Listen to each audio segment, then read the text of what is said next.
এখান থেকে শিক্ষা নাও তোমাদের শায়েখ থেকে। তিনি যেই পদে আছেন তার চেয়ে বেশি প্রচার তো আর কেউ পেত না যদি তিনি চাইতেন। চাইতেন কি বলো, পেত? কিন্তু তিনি আজ পর্যন্ত কাউকে প্লেস দেননি, কাউকে সুযোগ দেননি, নিজে কোনোদিন বিবৃতি দেননি। মানুষের সমানে গালি দেয়, কেমনে হজম করে, কোনো প্রতিবাদ নাই। এর মাধ্যমে ও যে এই কিতাবেই তো পড়েছ, ওমা যুলিমা আবদুন মাজলিমাতান ইল্লা যাদাহুল্লাহু ইজ্জাত সুম্মা ফাসাবারা আলাইহা।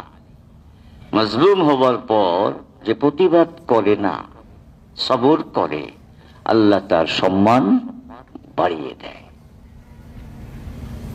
কথা বুঝলা? এই হলো এখানকার চর্চা। আবার অন্য জায়গায় কি চর্চা হয়?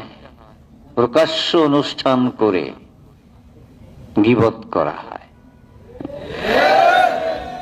এবং তাও মিথ্যা বানোয়াট গল্প ছাত্র শিক্ষকের সামনে ডকুমেন্টারির নামে প্রচার করা হয়, একদম মিথ্যা।